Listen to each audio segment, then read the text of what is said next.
My name is Greg Emmerich, and I am an MHA student at Penn State University Harrisburg campus. Today I will briefly share information on accountable care organizations, also referred to as ACOs, and how they manage population health across the healthcare continuum. What exactly are accountable care organizations? ACOs, as defined by CMS.gov, are groups of doctors, hospitals, and other healthcare providers who come together voluntarily to give coordinated, high-quality care to their Medicare patients. ACOs were initiated as a result of the Affordable Care Act in 2010, and since 2011, there have been 744 organizations that have become or joined a Medicare ACO, with these ACOs covering approximately 23.5 million lives in the United States. ACO organizations are set up in such a way that they strive to meet the triple aim of healthcare. The triple aim includes, first, improving the patient experience, second, reducing cost, which is important as the cost of healthcare in the U.S. has skyrocketed compared to other OECD countries in the world, and third, what I will focus on in my presentation, improving population health. Part of the goals of population health management include managing chronic disease patients and reducing hospital readmissions for their population. In a recent National Association of ACOs and Levitt Partners survey of 240 ACOs, it reported that the majority of them responded saying that their priority in trimming costs is to implement high-quality population health management systems. This slide does a great job at painting a picture of everything that goes into population health management.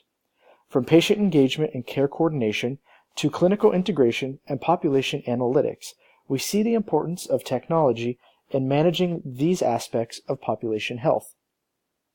Data analytics are an important part of successful population health management.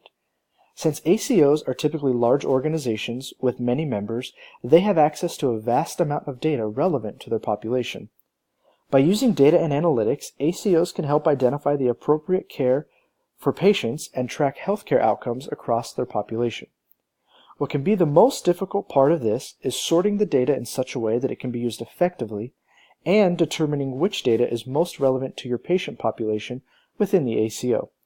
Some ACOs have begun implementing data analysis software to help with this issue.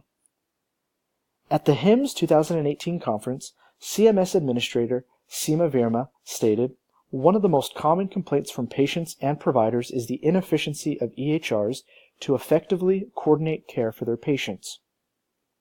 In order to organize medical records that drive the data being used to make population health decisions, ACOs must be using their EHRs effectively. This and interoperability has proven difficult thus far in the early stages of ACOs, since on average, ACO participating organizations have 13 different EHR systems across the ACO.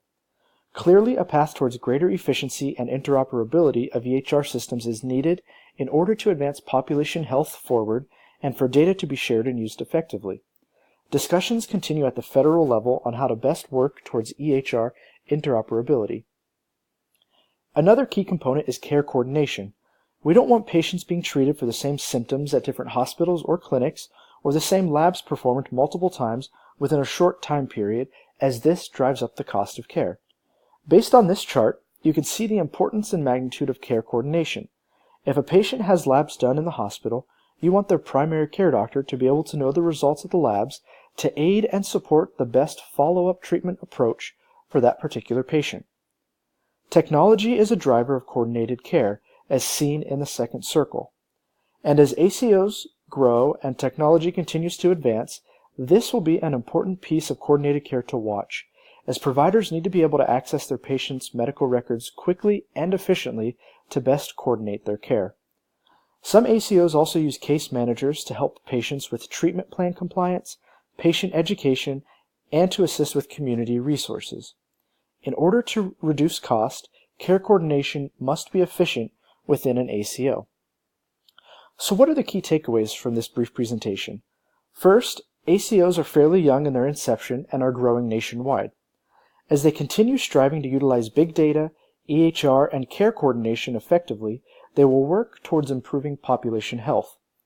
By adopting new and improved technologies to analyze their data, keep patients informed, coordinate their care, and create treatment plans, ACOs will be able to maximize population health management and increase the quality of the care they provide and reduce the cost of healthcare overall. In healthcare, technology and interoperability is key for the future of successful population health management and to ultimately truly achieve the triple aim of healthcare. Thank you for your time.